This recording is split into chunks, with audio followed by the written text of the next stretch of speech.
En la cena de Navidad. Delante de mis nietos. Mi yerno se rió de mí. ¿Sigues con ese negocito de internet, doña Patricia? No me miró a mí cuando lo dijo. Le guiñó el ojo a su amigo al otro lado de la mesa. Y todos se rieron. Todos. Incluso mi hija. Lo que ninguno de ellos sabía era que ese negocito acababa de cerrar el año con $340,000. Primero necesitas entender quién soy yo. Patricia Medina. 64 años. 30 años trabajando en Administración de Salud Pública. Viuda desde hace 2. Pensión decente, pero no cómoda. Y un yerno llamado Rodrigo. Rodrigo Salinas. Finanzas corporativas. CrossFit 3 veces por semana. Muy orgulloso de ambas cosas. Y desde el momento en que entró a esta familia, empezó un proyecto. Sin nombrarlo así, claro. Sin que él lo supiera, quizás. El proyecto de hacerme sentir pequeña. No de golpe. Así no funciona. Empezó suave. Preguntitas en las cenas. Mamá Patricia, ¿está segura de que entiende cómo funciona eso? Cuando yo mencionaba algo sobre inversiones. Comentarios sobre la generación de antes y la tecnología. Una sonrisa paciente. Del tipo que se le da a los niños. Y una vez, la primera vez que lo vi realmente, dijo esto frente a mis nietos. Doña Patricia, con todo respeto, quizás es mejor dejar estas cosas a los jóvenes. Mi nieta Valentina tenía 7 años. Me miró para ver cómo iba a reaccionar. Sonreí. Pasé el pan. Pero lo sentí. Lo sentí exactamente donde él quería que lo sintiera. Ahora bien, antes de seguir necesito contarte algo sobre mi hija Claudia. Porque Claudia no es mala persona. Eso es importante. Claudia es una mujer que se enamoró de un hombre seguro de sí mismo. Y a veces, sin darse cuenta, cuando estás junto a alguien que habla muy fuerte, empiezas a hablar más bajo. Claudia había dejado la fotografía. Tenía un talento real. Lo digo sin exagerar. Pero Rodrigo había ido comentando, con esa misma paciencia, que era difícil vivir de eso. Que los márgenes no daban. Que quizás era mejor como hobby. Un día la cámara dejó de salir de la bolsa. Y Claudia nunca lo nombró así. Pero yo lo vi. Y guardé eso. 14 meses antes de esa cena de Navidad. Mi esposo Gerardo había muerto. No de golpe. De esa manera lenta que te da tiempo de prepararte y de todas formas te destruye. La casa era demasiado silenciosa. Las mañanas eran largas. Las noches, más. Llevaba semanas durmiendo en el lado de la cama que era el mío. Sin poder dormir en el otro. Sin poder tampoco sacar la almohada de Gerardo. Una noche, sin saber muy bien por qué, abrí YouTube. Vi un video sobre cómo vender plantillas digitales en Internet. Organizadores del hogar. Planificadores de presupuesto. Una mujer desde su cocina explicando cómo ganaba $4,000 al mes vendiendo archivos de Excel. Lo vi 2 veces. Luego lo vi una tercera vez con papel y lápiz. Pensé, yo puedo hacer eso. 30 años organizando sistemas de salud pública. Presupuestos de millones de pesos. Equipos de trabajo de 50 personas. Protocolos que tenían que funcionar aunque el mundo se cayera. Si alguien podía hacer una buena plantilla de presupuesto familiar, era yo. El curso costó $127. No le dije a nadie. No le dije a nadie porque todavía no sabía si iba a abandonarlo. Y si lo abandonaba, nadie tenía que saber que había fallado. Así que empecé en silencio. 5 de la mañana. Café. La computadora que Gerardo usaba para ver películas. Me tomó 3 semanas entender la plataforma. Otras 2 semanas diseñar mi primera plantilla. Un organizador financiero para el hogar. Simple. Limpio. Con instrucciones en cada celda porque yo odiaba los documentos que asumían que ya sabías usarlos. Lo publiqué un martes por la mañana. Y me fui a hacer el desayuno como si nada. Esa tarde tenía 3 visitas y 0 ventas. Esa semana, lo mismo. Me dije que tal vez Rodrigo tenía razón aunque yo no se lo hubiera pedido. Pero no lo quité. Al mes, la primera venta. $11. Me quedé mirando la notificación en el teléfono unos 3 minutos. $11. No eran $11. Eran la prueba de que alguien, en algún lugar, había encontrado algo que yo hice y había decidido que valía su dinero. Eso es diferente a $11. No le dije a nadie. Al mes 4, $800. Había sacado 5 plantillas más. Un planificador de deudas. Un rastreador de gastos mensuales. Una guía de presupuesto para recién jubilados. Ese último fue el que cambió todo. Porque yo era esa cliente. Sabía exactamente lo que necesitaba una persona que acaba de jubilarse y de repente tiene tiempo y dinero pero no sabe qué hacer con ninguno de los dos. Lo escribí pensando en mí misma. Y empezó a vender solo. Al mes 8, $3,200. Para ese punto ya tenía 22 productos en la tienda. Y había aprendido algo que nadie me enseñó pero que aprendí mirando los números. La gente no compra plantillas. La gente compra claridad.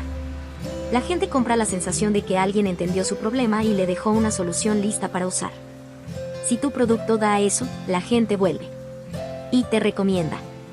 Y deja reseñas de 5 estrellas. Y esas reseñas traen más gente. Así funciona.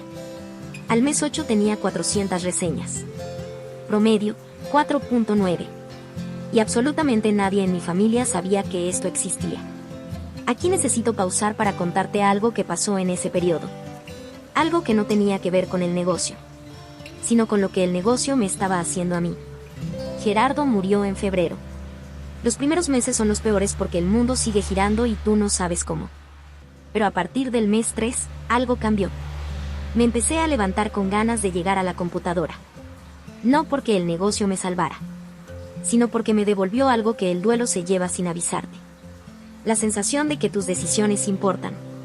Que lo que haces con tus mañanas cambia algo. Eso no tiene precio. Eso no se pone en un estado de resultados. Pero es lo real. Fue en el cumpleaños de Mateo, el mayor de mis nietos.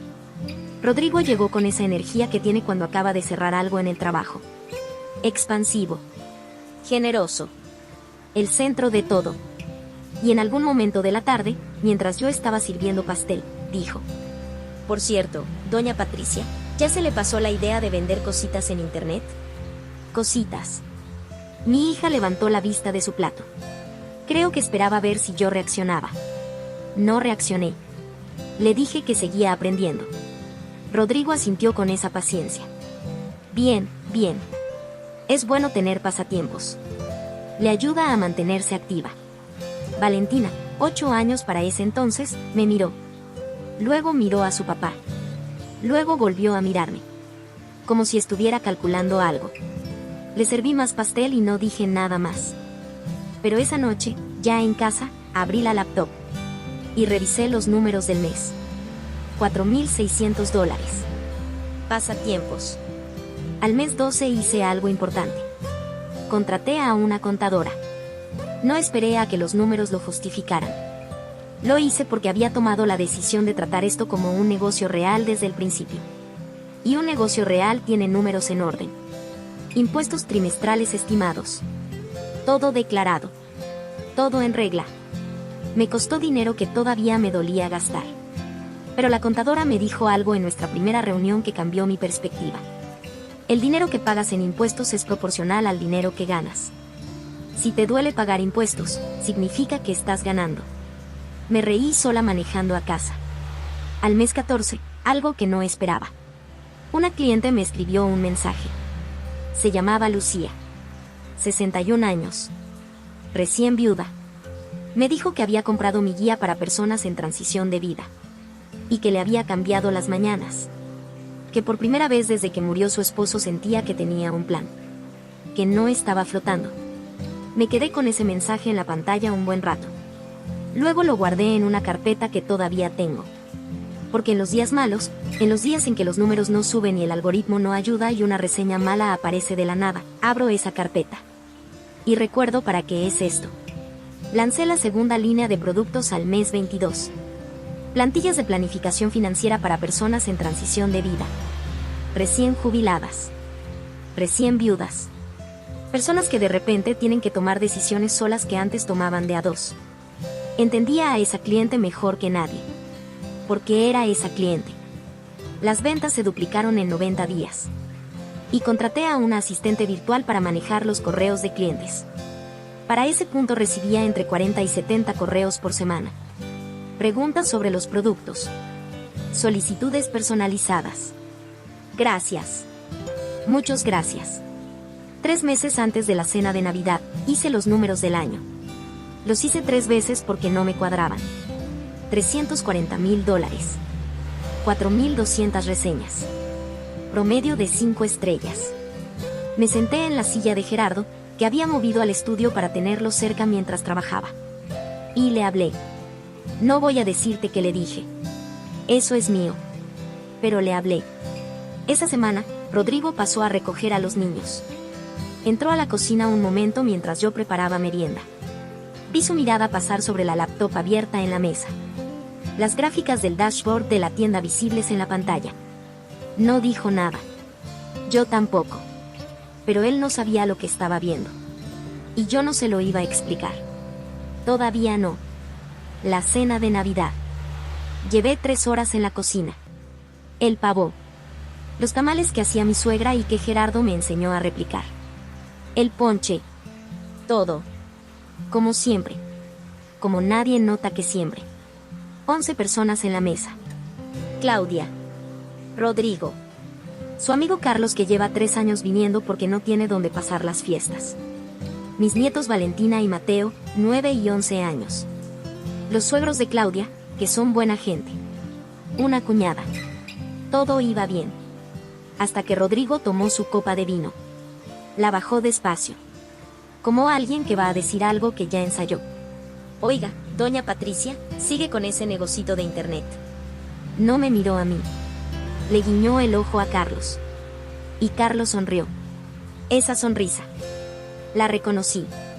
Es la sonrisa de los hombres que se confirman mutuamente que el mundo funciona como ellos creen que funciona. Sigo intentándolo, dije. Todos rieron. Claudia también. Aunque desvió los ojos cuando los nuestros se cruzaron. Y ahí estaba. La vergüenza de siempre. Ese calor horrible. Como cuando tienes 12 años y llevas la lonchera equivocada a la escuela. Pero debajo de la vergüenza. Algo diferente esta vez. Una claridad fría. Nadie en esta mesa sabe absolutamente nada de mí. Fue Mateo quien lo detonó. Mi nieto. 11 años. Inocente como solo los niños pueden ser. Abuela, ¿qué haces en tu computadora todas las mañanas? Antes de que yo pudiera responder, Claudia dijo. Tiene unas plantillas que vende, ¿verdad, mamá? Con esa ternura condescendiente que usaría para decir tiene un jardincito de hierbas. Rodrigo levantó una ceja. ¿Cuánto saca con eso? ¿Unos 2, 3 mil al mes? Toda la mesa me miró. Valentina me miró. La misma mirada de 7 años. La misma de 8. La misma de hace 3 años cuando yo pasé el pan en silencio. Y yo pensé en Claudia. En la cámara que ya no sale de la bolsa. En todo lo que uno calla para mantener la paz. En lo que Valentina estaba aprendiendo de este silencio. Y hablé. El año pasado fueron poco menos de $340,000, dije. Este año va más alto. El tenedor de Rodrigo se detuvo a medio camino. Quedó suspendido en el aire. El ponche se enfriaba. Nadie habló. Claudia hizo un sonido que no era una palabra. Carlos buscó su vaso y lo golpeó sin querer hacia un lado. Los suegros de Claudia se miraron entre sí. Hasta los niños lo sintieron. Valentina completamente quieta. Esa quietud específica que tienen los niños cuando los adultos están procesando algo demasiado grande para explicar. Rodrigo parpadeó. 340,000, dije. $, anuales. No lo dije con rabia. No lo dije con triunfo. Lo dije como quien enuncia un hecho. Porque eso era. Un hecho. El silencio duró lo suficiente para que el pavo se enfriara a 1 grado. Y entonces Mateo, con la solemnidad de un pequeño juez, dijo. Eso es más de lo que gana mi papá. No voy a mentir. Eso me supo a algo. Rodrigo se rió. Pero era una risa diferente. Pequeña. Insegura. La risa de alguien que acaba de darse cuenta de que estaba parado en terreno falso. Carlos estudiaba su servilleta con una concentración inusual. La cuñada de Claudia carraspeó.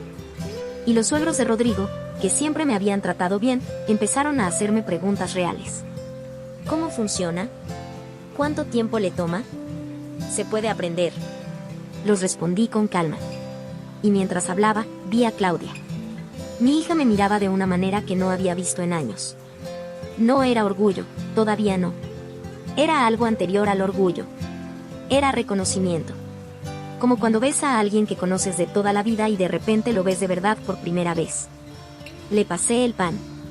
Esa noche, después de que todos se fueron, Claudia se quedó ayudándome a lavar los platos. No hablamos de los números. No hablamos de Rodrigo. Ella lavaba. Yo secaba. Como cuando era chica. En algún momento dijo: ¿por qué no me dijiste, mamá? Le dije la verdad. Le dije que el momento en que lo dijera, se convertiría en algo sobre lo que Rodrigo tendría una opinión. Que me explicaría amablemente por qué no era escalable. Que lo había visto hacerlo con su fotografía. Claudia no dijo nada por un momento. Luego dijo: extraño la cámara. Solo eso. Le dije que todavía la tenía. Que las cosas que uno deja no siempre se van para siempre. Se fue con los ojos un poco húmedos. No de tristeza. De algo más complicado que eso. Rodrigo tardó 3 semanas en llamar. No esa noche. No al día siguiente. 3 semanas después. Dijo no tenía idea unas 6 veces seguidas. Dijo que le parecía increíble. Que si podía hacerme algunas preguntas sobre el modelo de negocio. Lo escuché. Y luego le dije que solo le pedía una cosa. Que pensara como hablaba delante de los niños. Porque Valentina estaba mirando. Siempre había estado mirando. Y lo que los niños aprenden sobre quien merece ser escuchado, quien puede construir algo, quien tiene permiso de intentarlo. Eso los acompaña toda la vida. Rodrigo se quedó callado un momento largo. Luego dijo: tienes razón. Estamos bien. Mejor que bien, de hecho. Me trata diferente. No lo necesito. Pero no voy a pretender que no se siente mejor. 4 meses después de esa Navidad, Claudia me llamó. Me dijo que había sacado la cámara. Que había empezado a tomar fotos otra vez. Solo en las mañanas, antes de que los niños se despertaran. Que no sabía si iba a hacer algo con eso. Pero que se sentía bien tenerla en las manos de nuevo. Le dije que me alegraba. Y que si algún día quería hablar sobre cómo vender algo en internet, yo sabía un poco del tema. Se rió. Primera vez que le escuché reírse así en mucho tiempo. La Navidad siguiente fue distinta. Rodrigo llegó temprano y ofreció ayudar en la cocina. No de manera dramática. Solo, llegó y preguntó qué necesitaba. Carlos no vino. Mateo me hizo preguntas sobre mi tienda durante 45 minutos sin parar. Que cómo diseñaba las plantillas. Que si podía enseñarle. Que si los niños podían tener una tienda. Le dije que sí. Que yo había empezado sin saber nada. Que la única diferencia entre alguien que lo intenta y alguien que no es que uno de los dos empieza. Y Valentina, antes de que nos fuéramos, me agarró del brazo. Me miró muy seria, como hace cuando algo le importa de verdad. Y dijo: abuela, yo también quiero vender cosas en internet algún día. Como tú. Me senté en mi propia mesa. En mi propia casa. Rodeada de mi familia. Y por primera vez en mucho tiempo. No estaba actuando nada. Solo estaba presente. Hay algo que aprendí en estos 3 años que no se enseña en ningún curso. El silencio que yo guardé no era miedo. Era una decisión. Hay una diferencia enorme entre callarse porque te han enseñado que no tienes voz. Y callarse porque sabes que tu voz vale más cuando la dices en el momento correcto. Yo guardé silencio 3 años. Y cada día de ese silencio, construí algo. No para demostrarle nada a Rodrigo. No para la cena de Navidad. Lo construí porque Gerardo se había ido. Y las mañanas eran largas. Y necesitaba algo que fuera completamente mío. Algo que nadie me había dado. Algo que yo había hecho. Con las manos. Con los años. Con los errores. Con los 5 de la mañana y el café frío y las semanas en que nadie compraba nada. Eso no se lo quita a nadie. Hay un concepto que me gusta. Seguridad ganada. La idea de que puedes desarrollar una confianza sólida en ti misma a través de tus propias experiencias y logros. aunque nadie te la haya dado antes. No es arrogancia. Es saber el peso de algo porque tú eres quien lo ha cargado. Yo cargué esto en silencio 3 años. Y no me di cuenta de cuánto me había cambiado hasta que levanté la vista de esa mesa. Y sentí, muy simplemente, que era suficiente. Que siempre había sido suficiente. Solo que yo necesitaba saberlo. No ellos. Yo. Si estás construyendo algo en silencio ahora mismo. Sin decirle a nadie. Sin pedir permiso. Sin saber si va a funcionar. Sigue. No porque vayas a ganar $340,000, sino porque el proceso de construir algo con tus propias manos te devuelve algo que nadie puede quitarte. La certeza de que puedes. Eso vale más que cualquier número. Y si alguien en tu vida dice negocito, sonríe. Pasa el pan. Y vuelve a tu computadora mañana a las 5 de la mañana. Si estás construyendo algo en silencio ahora mismo, sin decirle a nadie, sin pedir permiso, quiero escucharte. Cuéntame abajo en los comentarios que estás construyendo. Sin importar en qué etapa estés. El mes 1 vale tanto como el mes 36. Y si esta historia le llegó a alguien que la necesita, compártela. A veces lo único que hace falta es saber que alguien más lo hizo primero.